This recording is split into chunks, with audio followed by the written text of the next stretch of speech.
최악의 미세먼지 상황이 오늘 오전까지 이어지다가 찬바람이 불면서 차츰 나아지겠습니다. 차량 이부제 등 미세먼지 비상 저감 조치는 사흘째 시행됩니다.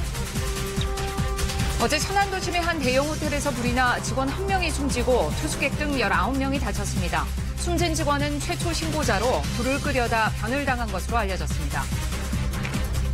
양승태 전 대법원장이 두 번째 검찰 조사를 받았습니다. 11시간 넘는 조사에서 여전히 혐의를 부인한 것으로 전해졌습니다.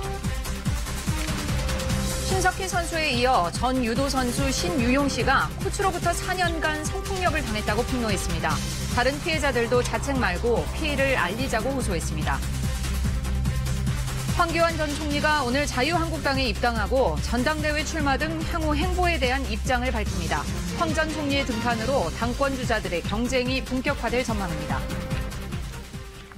자, 육안으로 보이는 이 잿빛 풍경, 그 색깔의 농도만큼이나 미세먼지의 실측 농도도 기록적이었습니다. 서울은 어제가 16년 만에 최악의 미세먼지가 나타난 날이었고 그 밖의 지역들도 평소보다 대여섯 배나 높은 먼지 농도가 관측됐습니다. 자, 오늘 상황도 녹록치가 않게 출발하고 있습니다. 다만 오후부터 다시 추워지면은 그때 가서는 좀 풀릴 거라고 하는데요. 기상센터 연결합니다. 강아람 캐스터 전해주시죠.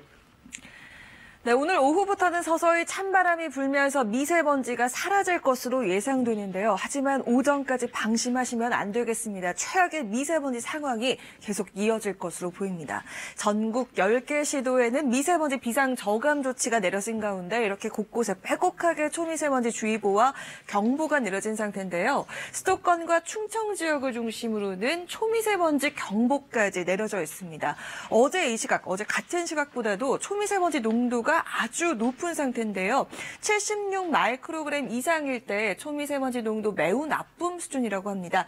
하지만 대부분 100 마이크로그램을 넘어서서 경기와 충북은 147 마이크로그램, 서울과 충남은 133 마이크로그램, 전북은 122 마이크로그램까지 치솟은 상태입니다. 오늘 계속해서 전국적으로 나쁨에서 매우 나쁨 수준의 미세먼지 농도 보일 것으로 예상되는데요. 오후부터는 서서히 북쪽에서 찬바람이 밀려 내려오겠습니다. 때문에 오늘 오후 시간대가 되면 전국 곳곳에서 미세먼지가 사라질 것으로 예상됩니다. 하지만 기온이 아주 급격히 떨어질 것으로 예상되는데요. 내일 아침 서울의 기온은 영하 9도까지 떨어지겠고 찬바람까지 강하게 불면서 내일 미세먼지 농도는 좋음에서 보통 수준 되겠습니다. 날씨였습니다. 네, 고농도 미세먼지가 기승을 부리면서 사상 처음으로 수도권에 사흘 연속 비상저감 조치가 시행됩니다. 환경부는 노후 경유차의 운행 제한 등 오늘도 수도권에 미세먼지 비상저감 조치를 시행한다고 밝혔습니다. 부산과 대전, 세종 등 7개 시도에도 어제에 이어 비상저감 조치가 시행됩니다. 저감 조치 발령으로 수도권의 행정 공공기관에서 차량 이부제가 실시돼 해당 기관 임직원들은 오늘 홀수 차량만 운행할 수 있습니다. 또 2005년 이전 수도권에 등록된 2.5톤 이상 경유 차량들도 운행이 제한됩니다. 자, 천안 도심에 있는 호텔에서 어제 화재가 발생했죠. 객실이 400개가 넘는 대형 호텔이었는데 그만큼 인명피해도 많았습니다. 화재 원인에 대해서는 아직 조사를 더 해봐야 한다고 합니다. 조정아 기자의 보도입니다. 어제 오후 5시쯤 천안 도심에 있는 호텔에 불이 났습니다.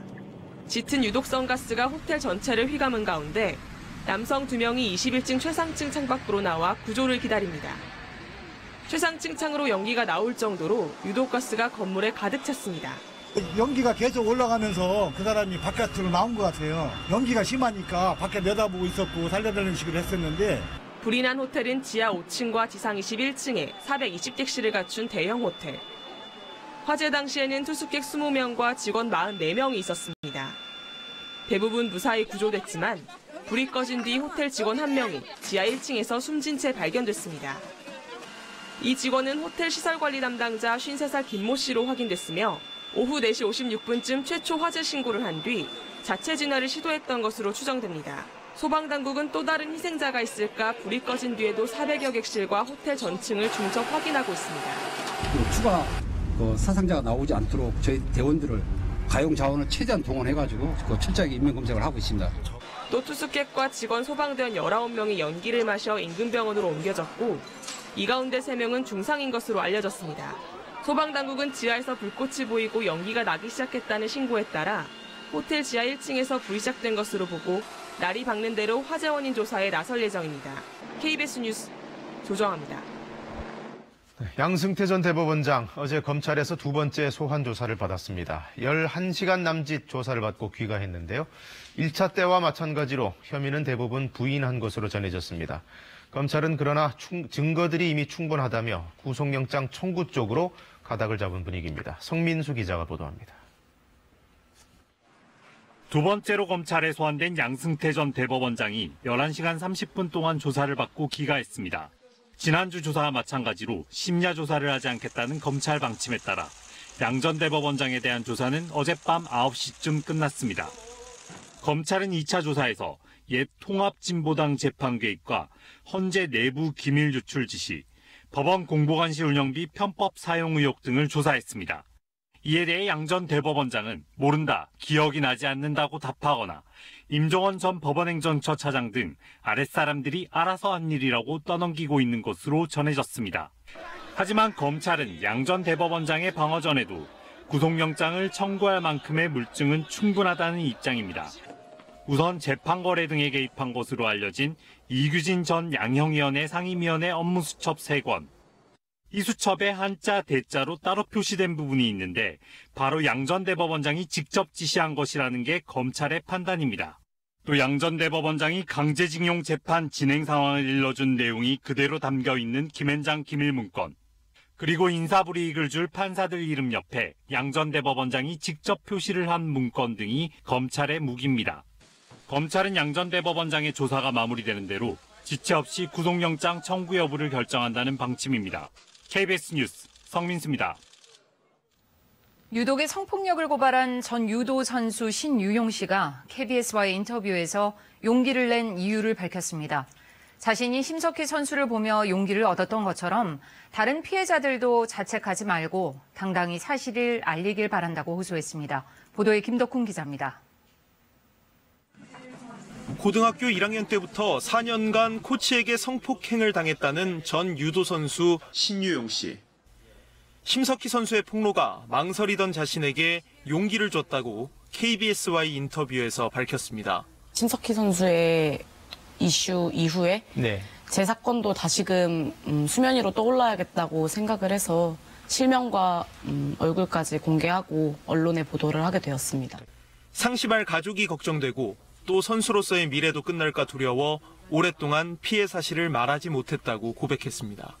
사실들이 밝혀지게 된다면 저희 가족들이 저보다 더 슬퍼할 거라는 것을 알았고 유도는 저의 전부였기 때문에 그 사실을 폭로하게 되면은 제가 유도 인생을 끝내야 된다고 생각을 해서 그게 너무 두려웠습니다. 50만 원을 줄 테니 성폭행이 없었던 걸로 해달라는 가해자 태도에 고소를 결심했다는 신 씨. 화가 나고 약간 파렴치한 사람이구나라는 생각을 해서 고소를 준비하게 되었습니다. 사과를 받고 싶다라고 말을 했더니 뭐 미안하다, 너도 좋은 감정인 줄 알았다, 용서해줘라. 성폭행 사실을 알고도 사태를 방치한 대한유도회 역시 잘못이 있다고 말합니다. 지난해 11월에 미투를 했음에도 몰랐다고 하는 것은 너무 무책임한 발언 같고요. 뭐 영구 제명 뭐 이런 것들을 해주겠다고 하시니 다행이라고, 한편으로 다행이라고 생각하고 있습니다. 자신이 심석희 선수에게 용기를 얻은 것처럼 숨어있는 다른 피해자들도 이제 당당히 세상에 나와 피해를 알리길 바란다고 덧붙였습니다. 저 스스로를 많이 자책하던 사람이기 때문에 만약에 그런 피해자가 있다면 피해자들도 그들이 잘못한 건 하나도 없으니까 용기 내서 저희가 더 큰 목소리로 한 걸음씩 나아가자고 말씀드리고 싶습니다. KBS 뉴스 김덕훈입니다. 조재범 전 국가대표 코치의 성폭력 혐의를 수사 중인 경찰이 증거 확보에 주력하고 있습니다. 심석희 선수가 피해 장소로 특정했던 한국 최대 빙상장 탈의실 등을 직접 찾아서 조사했고, 이르면 이번 주 안에 조 전 코치도 접견 조사할 예정입니다. 이현중 기자입니다. 심석희 선수가 제출한 고소장에는 성폭력이 일어난 시기와 장소를 특정할 수 있는 피해 사실이 10여 건 정도 기록된 것으로 알려졌습니다. 이에 기반해 경찰은 한국 최대 빙상장 로커룸 등에 대한 현장 조사를 진행했습니다. CCTV나 출입 기록 등을 확인하는 겁니다. 현장 조사에는 빙상장이나 선수촌이 아닌 제3의 장소도 포함된 것으로 알려졌습니다. 경찰은 압수한 조전 코치의 휴대전화 등에 대한 포렌식 작업과 참고인 조사 등에도 속도를 내고 있습니다. 복구가 끝난 일부 휴대전화 메시지 등을 심 선수의 진술 내용과 대조하면서 분석하고 있습니다. 압수물 분석이 끝나면 경찰은 이르면 이번 주 내로 수원구치소에 수감 중인 조전 코치를 접견 조사할 계획입니다. 경찰 관계자는 조전 코치 측과 날짜를 조율하고 있다며 국민적인 관심 사안인 만큼 최대한 수사를 빨리 진행하겠다고 밝혔습니다. 조전 코치 측은 여전히 성폭력 의혹이 사실과 다르다며 이번 주 내라도 조사에 응하겠다는 입장입니다. 다만 특별한 사유가 없는 한 고소장을 공개하는 것이 원칙인데 아직 고소 내용도 보지 못했다며 방어권이 보장되지 않고 있다고 주장했습니다. 여성범죄특별수사팀은 조전 코치에게 폭행을 당한 피해자들을 중심으로 추가 성폭력 피해 여부도 계속 수사하고 있습니다. 경찰은 조전 코치의 또 다른 혐의가 인지되면 곧바로 수사를 확대한다는 방침입니다. KBS 뉴스 이현준입니다. 문재인 대통령이 오늘 대기업 대표들과 중견기업인 130여 명을 청와대로 초청해 간담회를 합니다.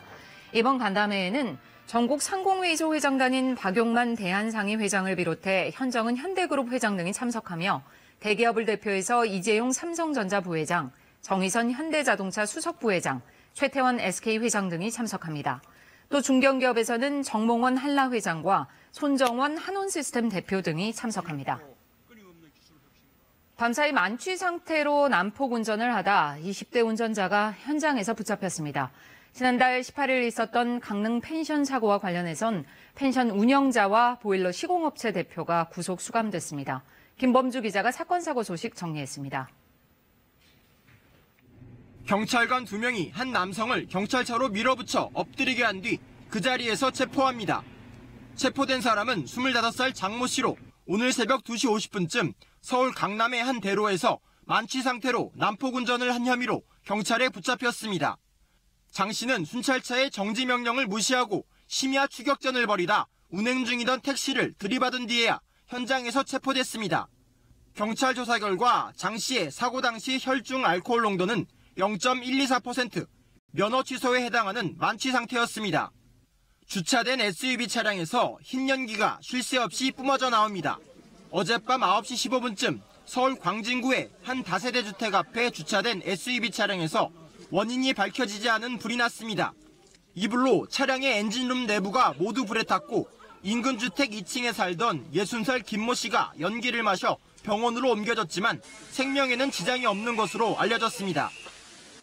지난달 18일 고교생 3명의 목숨을 앗아간 강릉 펜션 사고와 관련해 펜션 운영자와 보일러 시공업체 대표가 구속됐습니다.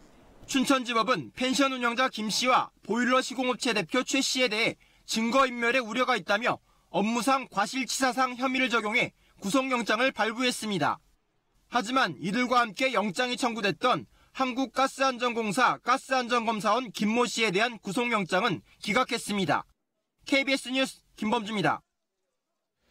황교안 전 총리가 오늘 자유한국당에 입당합니다. 다음 달 치러질 전당대회 출마 여부도 밝힐 것으로 보이는데 이 경우에 따라서 한국당 당권 경쟁 구도가 크게 요동칠 수도 있겠습니다. 황현택 기자입니다.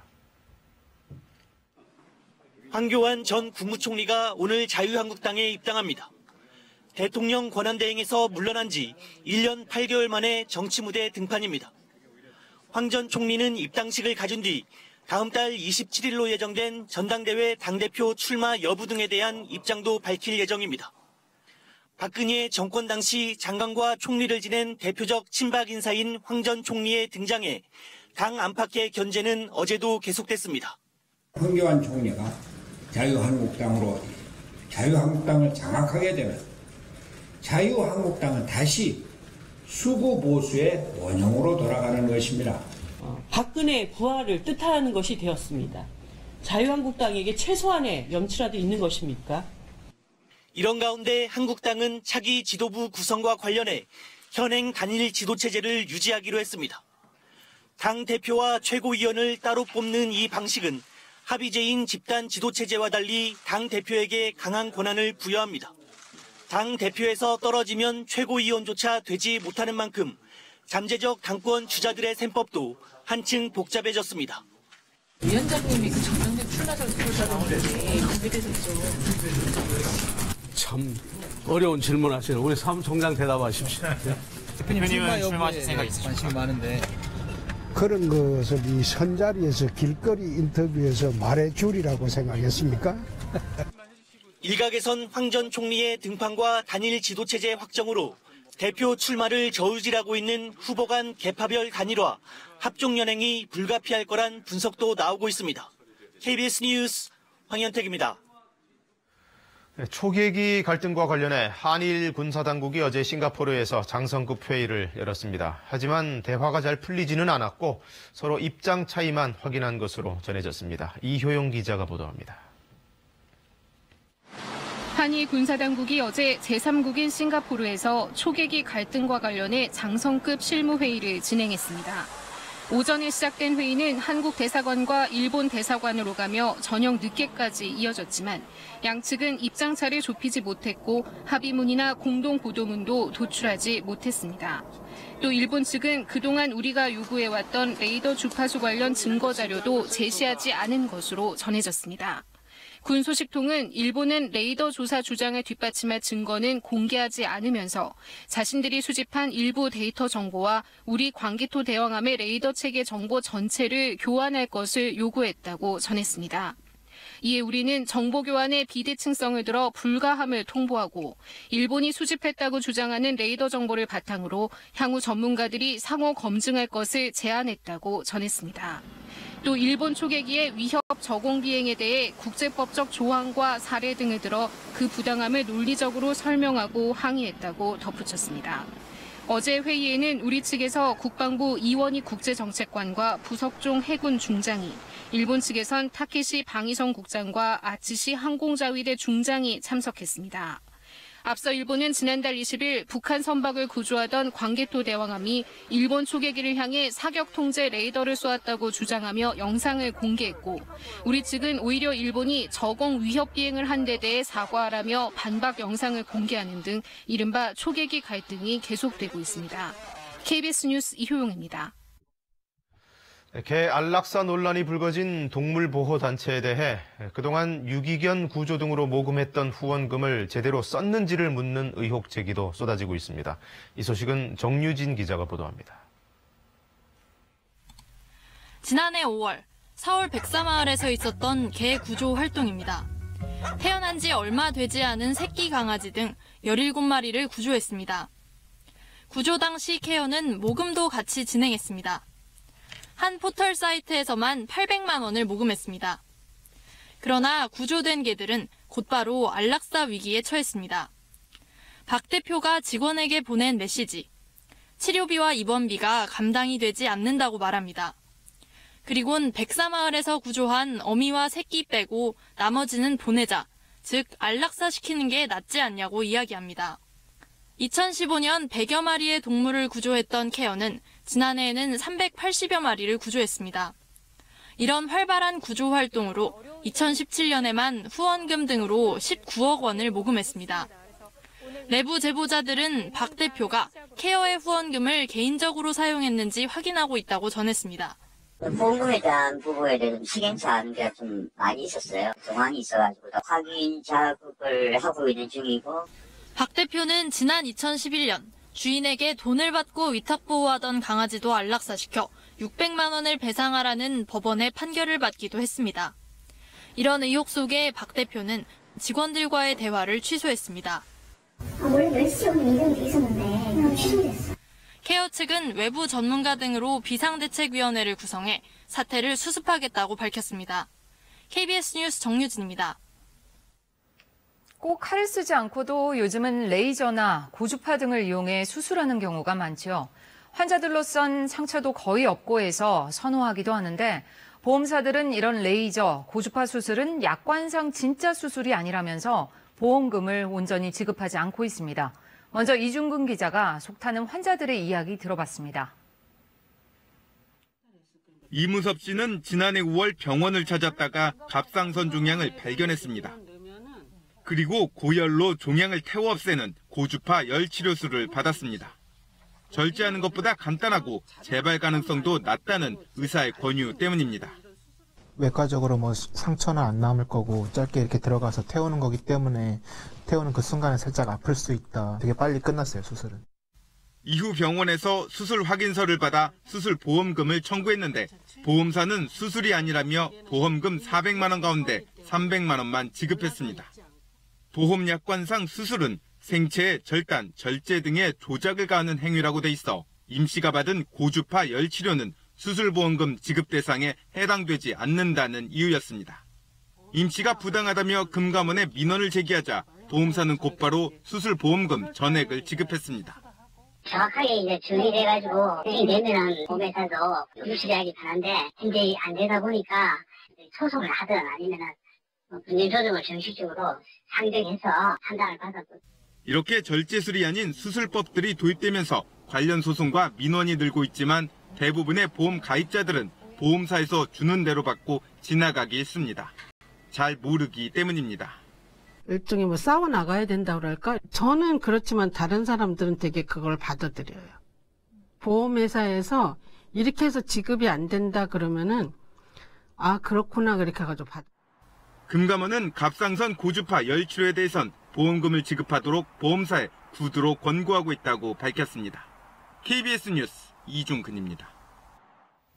네, 방금 보신 것처럼 갑상선 고주파 열 치료에 대해선 금감원이 보험사에 보험금을 지급하라고 권고했고 벌써 1년이 넘었습니다. 하지만 보험사들은 아직도 버티고 있고 금감원은 근본적인 대책을 내놓지 못하고 있습니다. 문제는 의료기술은 계속 발달할 텐데 그럴 때마다 이런 분쟁이 계속될 가능성이 크다는 겁니다. 손 놓은 금감원 실태는 오규정 기자가 취재했습니다. 금융감독원이 갑상선 고주파 열 치료에 대해 수술보험금 지급을 권고하고 나선 건 2017년 10월부터입니다. 마찰열로 종양세포를 없애는 치료법도 수술에 해당한다는 법원 판결이 나온 이후입니다. 그런데도 보험사들은 대법원 최종 판례가 아니라는 이유로 일괄 지급을 거부해왔습니다. 금감원은 뒤늦게 행정지도 등을 포함한 추가 조치 검토에 들어갔지만 근본적인 대책은 세우지 못하고 있습니다. 또 몇 년 뒤에 의료기술이 어떻게 바뀔지 모르는데 다 반영을 할 수는 없지 않습니까? 이런 거는 개별 사안으로 봐가지고 분쟁을 처리해야 될 것 같은. 문제는 이렇게 임기응변식으로 대응할 경우 새 의료기술을 둘러싼 보험금 분쟁은 계속될 수밖에 없다는 겁니다. 피부에 반점이 생기는 화염상 모반증과 백내장이나 녹내장의 레이저 수술 등도 수년에 걸친 분쟁 끝에 수술보험금 지급 대상으로 인정받았습니다. 최근엔 생식기 질환에 대한 신의료기술인 자궁선 근증 감축술 등을 놓고도 불만이 제기되고 있습니다. 기술 중심적으로 바뀌었고 단축이 됐어요. 그렇게 변화한 것을 근데 결국은 인체의 특정 조직을 제거하는 과정이거든요. 이런 분쟁들은 앞으로 계속적으로 폭발적으로 늘어날 수밖에 없어요. 현재 신의료기술로 인정받아 의료 현장에 쓰이고 있는 처치나 시술은 최소 300개에 이릅니다. KBS 뉴스 오규정입니다. 최악의 미세먼지 상황이 계속되고 있습니다. 오늘 나오실 때 꼭 황사 마스크 착용하셔야겠는데요. 전국 10개 시도에는 미세먼지 비상 저감 조치가 내려진 가운데 이렇게 전국 곳곳에 초미세먼지 주의보와 경보가 빼곡하게 들어서 있습니다. 특히나 수도권과 충청 지역에는 초미세먼지 경보까지 내려져 있는데요. 어제 이 시각보다도 초미세먼지 농도가 훨씬 더 높습니다. 서울과 충북은 147 마이크로그램, 서울과 충남은 133 마이크로그램, 전북 122 마이크로그램 등으로 대부분 100 마이크로그램을 넘어선 매우 나쁨 수준의 초미세먼지 농도 보이고 있습니다. 오늘 계속해서 나쁨에서 매우 나쁨 수준의 미세먼지 농도 보이겠는데요. 오늘 낮부터는 서서히 찬바람이 북쪽에서 불어옵니다. 때문에 오후가 돼서는 미세먼지가 서서히 사라질 것으로 예상됩니다. 찬바람이 강하게 불면서 기온도 아주 뚝뚝 떨어지겠는데요. 수요일인 내일 서울의 아침 기온은 영하 9도까지 떨어지겠습니다. 이렇게 찬바람이 강하게 불면서 미세먼지 농도는 내일 좋음에서 보통 수준을 회복할 것으로 예상되고요. 한낮에도 기온은 영하권에 머물러 매우 춥겠습니다. 오늘은 전국에 가끔 구름이 지나는 가운데 산발적으로 눈이 날리는 곳이 있겠고요. 또 바람도 강하게 불겠습니다. 현재 기온은 철원 영하 2도, 대전 영하 0.1도, 부산은 영상 3.3도 보이고 있고 한낮 기온은 어제보다 4도가량이나 낮겠습니다. 한낮에도 체감 온도가 뚝 떨어져 쌀쌀하겠는데요. 서울이 2도, 대전과 청주 5도, 광주, 대구 8도, 부산은 11도까지 오르겠습니다. 바람이 강하게 불면서 해상의 물결도 아주 높게 일겠습니다. 모든 해상의 물결이 최고 3, 4m로 높게 일겠습니다. 날씨였습니다. 네, 설이 다가오고 있는데 과일 가격이 심상치 않습니다. 특히 사과, 배 시세가 아주 껑충 뛰었는데요. 정부가 부랴부랴 물량 풀기에 나섰습니다. 신선민 기자가 보도합니다. 농림축산식품부가 설 명절을 앞두고 다음 주부터 11일 동안 주요 성수품 공급량을 평상시 1.4배 수준으로 늘리기로 했습니다. 품목은 배추, 무, 사과, 배, 소고기, 돼지고기 등 10개로 하루 공급량이 기존 5,400여 톤에서 7,300여 톤으로 늘어납니다. 농식품부는 수요에 비해 공급 여력은 충분한 편이지만 대과의 경우 지난해보다 물량이 30%가량 줄어 가격이 다소 높을 것으로 전망하고 있습니다. 특히 사과와 배의 경우 지난해 빈번한 기상이변으로 평년에 비해 시세가 높아졌다고 밝혔습니다. 사과는 이번 달 10kg 기준 3만 원 선을 돌파하며 평년보다 15% 올랐고 배는 15kg 기준 4만 8천 원대로 44%나 비싸졌습니다. 축산물의 경우 소, 돼지고기와 계란 가격은 안정세지만 닭고기는 평년보다 올랐습니다. 정부는 명절 선물 세트 공급도 늘릴 계획입니다. 과일 알뜰 선물 세트는 지난해보다 40% 늘어난 7만 세트가 풀리고 한우, 한돈 선물 세트는 8천 세트 방출됩니다. 농협, 산림조합, 직매장 등 장터가 개설돼 할인 행사도 진행될 예정입니다. 10만 원 이내 농축산물 선물 확대를 위한 홍보도 지속적으로 벌이는 한편 공영 홈쇼핑에서는 설 전 3주간 명절 성수품 판매 방송을 해양수산부도 내일부터 20일 동안 명태, 갈치, 참조기 등의 비축수산물 7,500여 톤을 시중보다 최대 30%까지 저렴한 가격에 공급하기로 했습니다. KBS 뉴스 신선민입니다. 네, 며칠 전에 경남 통영 앞바다에서 화물선과 충돌하는 바람에 여러 명의 사상자를 냈던 낚시 어선이 낚시 금지 구역인 공해상에서 조업을 했던 사실이 드러났습니다. 위치 발신 장치 V패스도 작동을 안 했던 걸로 확인이 됐습니다. 최진석 기자입니다. 낚시어선 무조코가 전복된 채 발견된 곳은 경남 통영 욕지도에서 남쪽으로 약 80km 떨어진 해상. 국제법상 어느 나라에도 속하지 않는 공해입니다.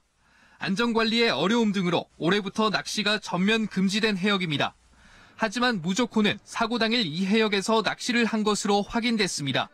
해경은 무조코가 공해상에서 갈치 낚시를 하다 전남 여수로 돌아가던 길에 가스 운반선과 충돌했다는 생존 선원의 진술을 확보했습니다. 해경은 또 무조코에 설치된 어선 위치 발신 장치 V패스도 작동하지 않은 점도 확인했습니다. 해경은 이에 따라 V패스가 고장나 작동이 안 된 건지 아니면 누군가 고의로 끈 건지에 대해 집중적으로 조사하고 있습니다. 무조건의 V패스와 GPS 방직을 저희가 복원을 했습니다. 복원을 했지만 최종 수신 위치만 지금 나올 뿐 속력과 신로 이런 부분은 지금 전혀 복원이 되지 않았습니다. 해경은 숨진 무조코 선장 57살 최모 씨를 공소권 없음으로 처리하고 가스 운반선 1항사인 필리핀 국적 44살 A씨에 대해서는 업무상 과실치사 등의 혐의로 구속영장을 신청할 예정입니다. KBS 뉴스 최진석입니다. 네, 중동에서 IS 소탕 작전을 함께 해왔던 동맹국 미국과 터키의 관계가 심상치 않습니다. 미군이 시리아 철군을 발표한 이후부터 감정에 금이 가기 시작한 건데요. 급기야 트럼프 대통령은 터키가 쿠르드를 공격하면 경제가 파괴될 거라고 위협을 했고 터키도 굽히지 않고 반발했습니다. 이재원 특파원이 워싱턴에서 보도합니다.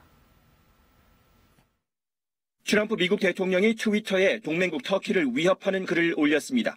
쿠르드를 공격하면 터키 경제가 파괴될 거라고 했습니다.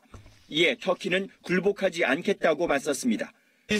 Hiçbir tehditten korkmayacağımızı ve hiçbir tehdide pabuç bırakmayacağımızı defalarca söyledik. Geçmişte de söyledik. 전통적 동맹인 양국 관계가 금가기 시작한 건 지난달 트럼프 대통령의 시리아 주둔 미군 철수 발표 이후입니다. 트럼프는 자신의 대선 공약대로 철군을 일방적으로 선언했습니다. So our boys, our young women, our men, they're all coming back, and they're coming back now. We won. 하지만 매티스 국방장관 사퇴 등 미국 여론이 부정적으로 흐르자 철군 속도 조절론이 부각됐고 볼턴 국가안보보좌관은 철군 조건으로 쿠르드 안전보장을 추가했습니다. 그러자 쿠르드 인민수비대와 대치하는 터키가 강력 반발한 겁니다. 급기야 에르도안 터키 대통령은 터키를 방문한 볼턴 보좌관과의 면담을 거부했습니다. And indeed, in the conversation between President Trump and President Erdogan on December the 23rd, it was President Erdogan himself who invited me to come to Turkey. 상황 악화를 막으려는 듯 트럼프와 에르도안 두 정상이 오늘 통화를 갖고 협력 문제를 논의했다고 백악관 대변인이 밝혔습니다. 터키, 쿠르드 사이에 안전지대 설치 방안이 논의된 걸로 보입니다. 트럼프 대통령은 여론을 의식해 철군 속도 조절은 하는 모양새지만 철군은 이미 시작됐다며 대선 공약을 반드시 지키겠다는 의지를 강조하고 있습니다. 워싱턴에서 KBS 뉴스 이재원입니다. 주말 사이 폴란드에선 현직 시장이 괴한의 공격을 받아 중태에 빠진 사건이 있었습니다. 아다모비치 시장은 병원으로 옮겨져 수술을 받았지만 끝내 숨졌는데요. 현장에서 붙잡힌 용의자가 불만과 혐오 때문에 시장을 공격했다는 주장이 나오면서 평소 사회 소수자들에 대한 관용을 주장해왔던 이 시장의 죽음은 더 큰 충격을 주고 있습니다. 베를린 유광석 특파원의 보도입니다. 폴란드 그단스크시에서 열린 자선모금 행사장. 공연이 거의 끝나갈 무렵 괴한이 흉기를 들고 아다모비치 시장에게 달려듭니다. 심장과 하반신의 공격을 받고 쓰러진 아다모비치 시장은 병원으로 옮겨져 수술을 받았지만 중태에 빠졌고 하루도 안 돼 결국 숨졌습니다. 현장에서 붙잡힌 27살 남성은 은행 강도 전과가 있었습니다. 기자 출입증으로 행사장에 들어간 것으로 조사됐습니다. He was running with the knife. For a long time, no one could react. 용의자는 아다모비치 시장의 전 소속 정당이 집권하던 시절 억울한 옥살이를 했다고 외친 것으로 전해졌습니다. 행사를 주최한 자선단체 관계자는 사회에 팽배한 혐오 분위기가 피습의 원인이라고 주장했습니다. 아다모비치 시장은 평소 성적 소수자와 유대인 등 사회 소수 세력에 대한 관용을 주장해왔습니다.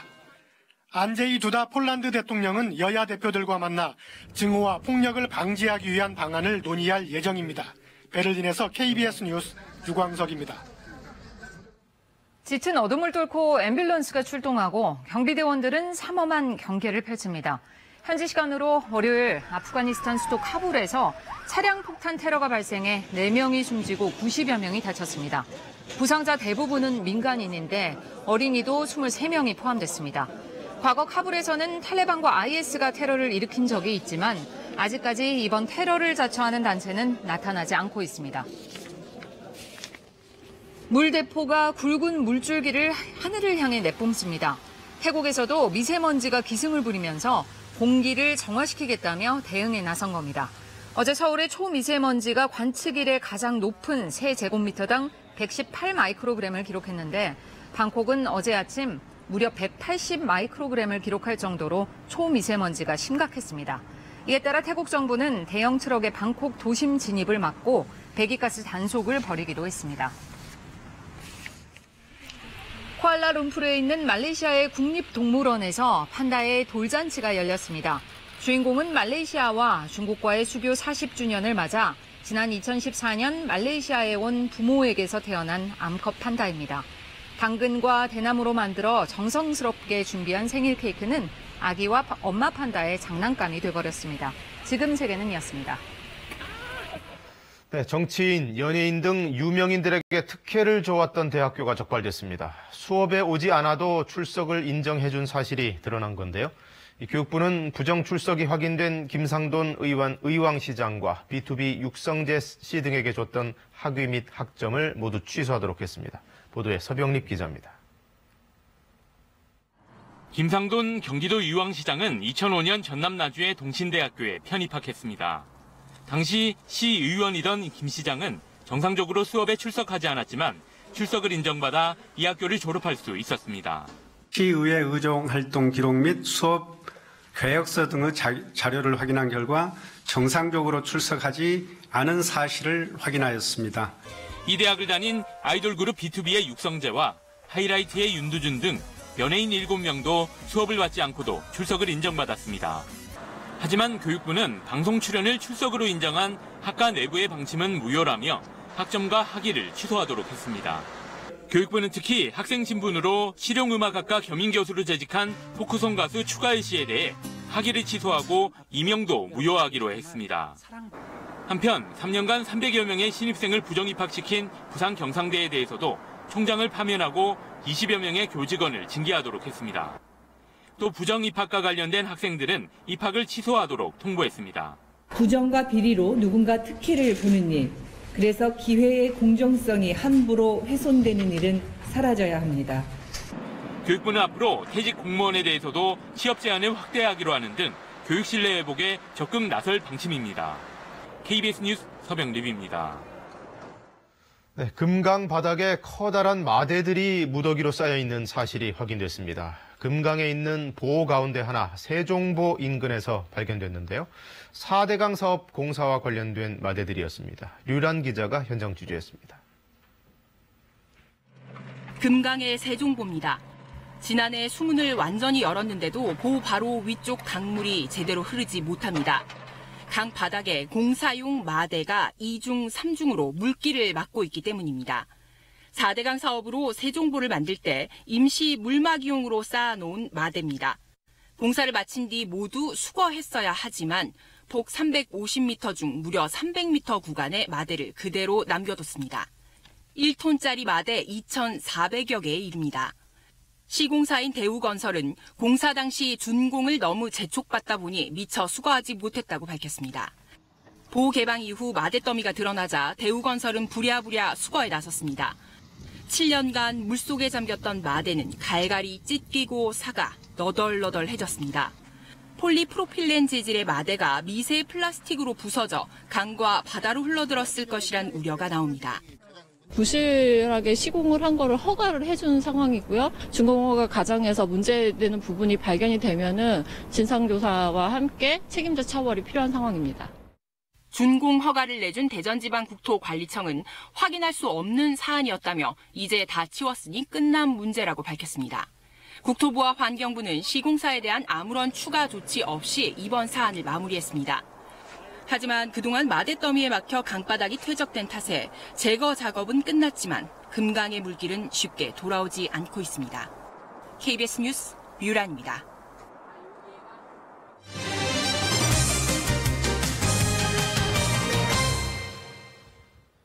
제주에서 절도 행각을 벌이던 중국인 원정 절도단이 경찰에 구속됐습니다.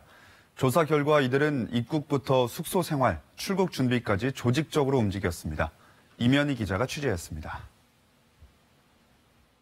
마스크로 얼굴을 가린 남성들이 장비를 꺼내 잠겨있는 문을 뜯고 집 안으로 들어갑니다. 잠시 후 집 밖으로 나와 주위를 살피며 자리를 뜹니다. 4인조 중국인 원정절도단의 범행 장면입니다. 비자 없이 한 달 동안 체류할 수 있는 무사증 제도를 이용해 지난달 말 제주에 온 23살 웨 씨 등은 주택 3곳에서 고급 시계 등 2,400여만 원 상당의 금품을 훔쳤습니다.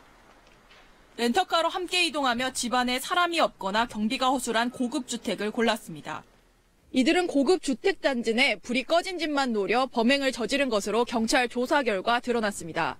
CCTV는 이제 벽에 돼 있고 안에도 있고 내가 이야기해서 외등 달고 이랬는데 지금까지 2년 이상 있어도 뭐 절도나 이 강도 이런 건 일체 없고.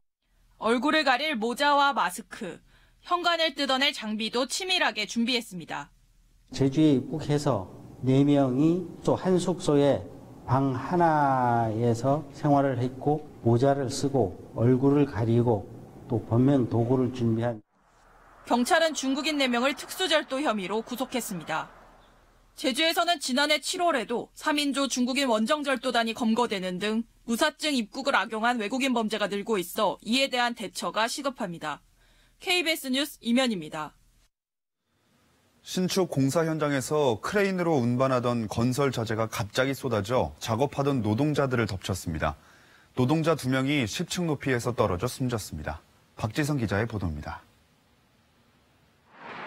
광주광역시의 한 공사 현장입니다. 추락 사고가 나면서 출입문은 굳게 닫혔고 공사는 중지됐습니다. 사고는 건물 10층 높이에서 엘리베이터 설치를 위해 크레인으로 건설 자재를 옮기다가 일어났습니다. 건설 자재가 갑자기 쏟아지면서 작업 중이던 노동자들을 덮쳤습니다. 노동자 5명 가운데 54살 김모 씨 등 2명은 10층 아래로 떨어져 숨졌습니다.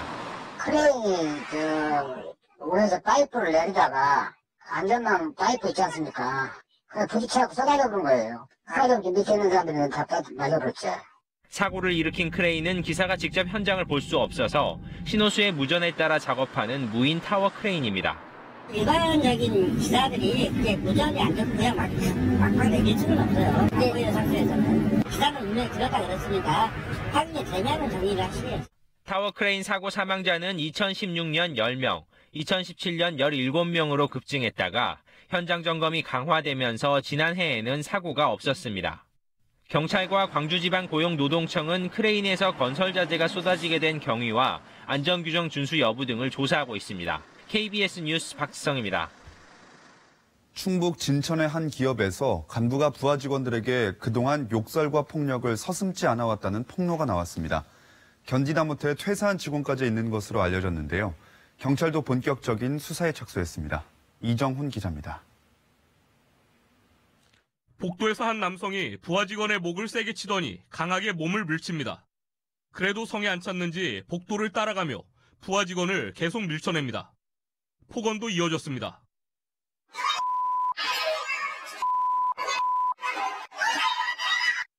부하 직원을 폭행한 사람은 충북 진천의 한 업체 간부입니다.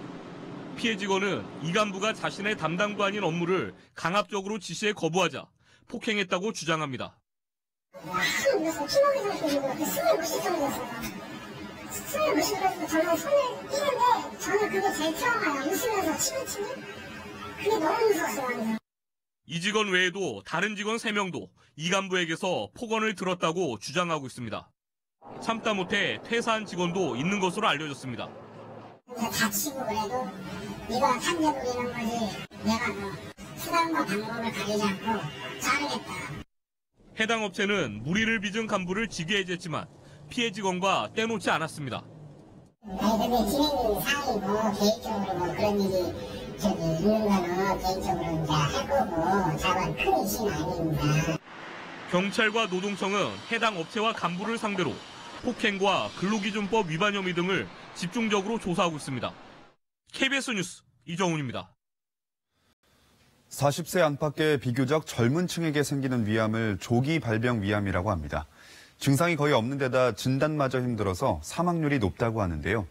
국내 연구진이 새로운 유전 단백질 분석법으로 발병 원인을 밝혀냈습니다. 차정인 기자입니다. 국내 전체 위암 환자의 15% 정도를 차지하는 조기 발병 위암. 진단은 어렵고 진행 속도가 빨라 치료가 어렵습니다. 더 큰 문제는 원인 파악이 쉽지 않다는 점입니다.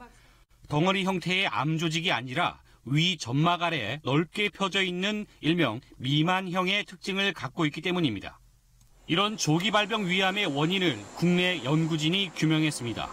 고려대 유전단백체연구센터와 국립암센터, 한국과학기술연구원 등 공동 연구진이 이뤄낸 성과입니다. 최근 5년간 환자 80명의 암 조직과 주변 정상 조직을 얻어 유전체 분석을 실시했습니다. 그 결과 연구진은 환자들로부터 채취한 7천여 개의 체세포 변이 유전자 중에서 조기 발병 위암과 관계 있는 변이 유전자 3개를 찾아냈습니다. 환자의 유전자가 몸속의 단백질과 어떤 상호작용을 주고받는지를 입증한 겁니다. 또 단백체 연구를 통해 조기 발병 위암 환자들의 치료 반응 특징을 4가지로 분류했습니다. 이에 따라 암 발견과 치료 과정에서 환자에 적합한 치료법을 찾아낼 수 있을 것으로 기대를 모으고 있습니다. 과기정통부 포스트게놈 다부처 유전체 사업으로 진행된 이번 연구는 암 연구 분야 유명 학술지 캔서셀 온라인판에 오늘 게재됐습니다. KBS 뉴스 차정인입니다. 이 시각 현재 출근길 교통 상황 알아보겠습니다. 서울경찰청입니다.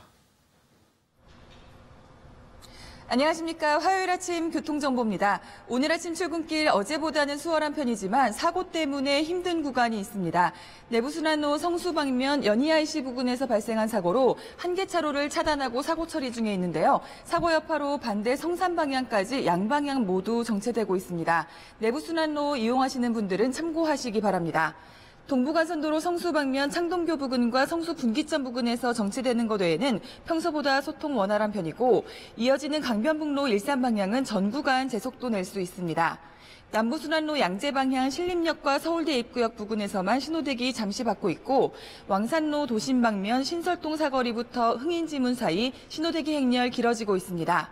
증산로 성산 방면 증산교부터 월드컵 터널 지날 때까지 정체고 도심권 종로와 을지로 일대는 수월한 출근길 되고 있습니다. 이어서 혼잡 예상 정보입니다. 오늘 오후 광화문 북측광장에서는 대규모 인원이 모여 집회와 행진을 진행할 예정인데요. 집회 시간은 1시 30분부터 오후 4시까지고 2개 차로를 이용한 행진으로 혼잡이 예상되니 참고하시기 바랍니다. 교통정보였습니다.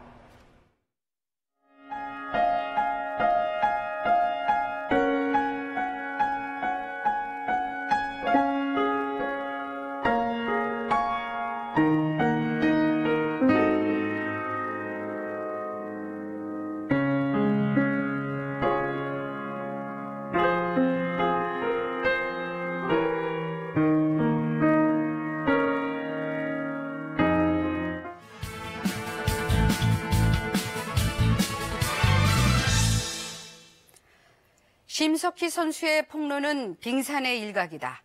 이 말의 실체가 서서히 드러나고 있습니다.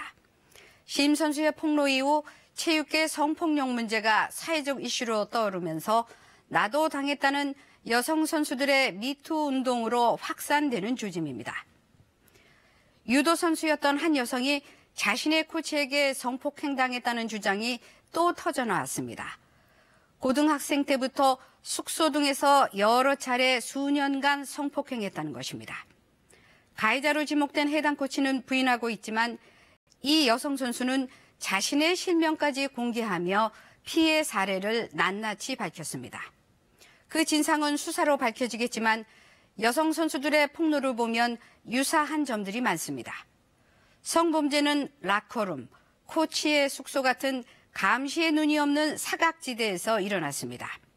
미선영인 선수들은 진학과 대회 출전, 스카우트 등의 절대 권력을 가진 지도자에게 속수무책으로 당했습니다. 선수 생명이 끝날까 두려워 침묵해야 했습니다. 유사한 일이 벌어져도 조사와 처벌이 제대로 이루어지지 않고 가해자는 가벼운 징계만 받고 별일 없었다는 듯 다시 돌아왔습니다. 주종관계, 가불관계나 다름없는 전 근대적인 선수 관리 시스템이 폭로가 어려운 구조적인 문제로 드러난 것입니다. 이처럼 유명, 무명을 가리지 않고 크고 작은 성범죄에 노출돼 있지만 체육계의 대책은 있으나 마나한 것이었습니다. 그래서 체육계 내부의 자정 능력은 불가능하다는 지적이 거세게 일고 있습니다. 위계와 연출, 파벌로 누적된 병폐와 비유해도 자기 개혁과 변화가 없었던 체육계에 대한 불신이 크기 때문입니다. 이제 더 이상 1등만 하면, 금메달만 따면 괜찮은 세상이 아닙니다. 여성 선수들의 증언과 고백에만 의존해서는 안 됩니다. 화려한 성적에 가려졌던 체육계의 후진성을 근본적으로 개선하고 그야말로 스포츠 선진국으로 가야 합니다. 뉴스 해설이었습니다. 천안 도심의 한 대형 호텔에서 불이 나 직원 1명이 숨지고 투숙객 등 19명이 다쳤습니다. 숨진 직원은 최초 신고자로 직접 불을 끄려다가 변을 당한 것으로 알려졌습니다. 양승태 전 대법원장이 두 번째 검찰 조사를 받았습니다. 11시간 넘는 조사에서 여전히 혐의를 부인한 것으로 전해졌습니다. 심석희 선수에 이어 전 유도 선수 신유용 씨가 코치로부터 4년간 성폭력을 당했다고 폭로했습니다. 다른 피해자들에게도 자책하지 말고 피해를 적극적으로 알리자고 호소했습니다. 황교안 전 총리가 오늘 자유한국당에 입당하고 전당대회 출마 등 향후 행보에 대한 입장을 밝힙니다. 황 전 총리의 등판으로 당권 주자들의 경쟁이 본격화될 전망입니다. 오늘도 나오실 땐 꼭 황사 마스크 착용하셔야겠습니다. 최악의 미세먼지 상황이 계속되고 있는데요.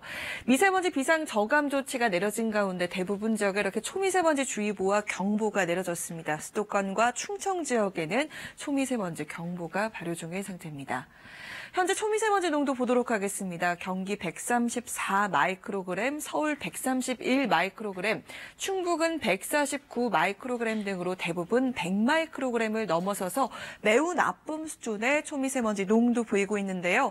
오늘은 나쁨에서 매우 나쁨 수준의 미세먼지가 이어질 것으로 예상됩니다. 하지만 서서히 낮부터 찬바람이 불어오겠습니다. 북쪽에서 불어오는 찬바람 덕분에 오늘 오후에는 미세먼지가 뿔뿔이 흩어질 것으로 예상됩니다. 찬바람의 영향으로 오늘 오후부터 아주 기온이 뚝뚝 떨어지겠는데요. 수요일인 내일 서울의 아침 기온은 영하 9도까지 떨어지는 등 내륙 지역을 중심으로 영하 10도 안팎의 강한 추위가 찾아올 것으로 예상됩니다. 내일 한낮 기온도 영하 1도에 머무는 등 종일 영하권의 추위가 이어지겠고요. 미세먼지 농도 내일 좋음에서 보통 수준을 회복할 것으로 예상됩니다. 오늘 낮부터 무척 강한 바람이 불겠습니다. 기온 자세히 살펴보도록 하겠습니다. 춘천 영하 5.6도, 대전 0도, 대구 1.3도, 부산은 2.8도 보이고 있고요.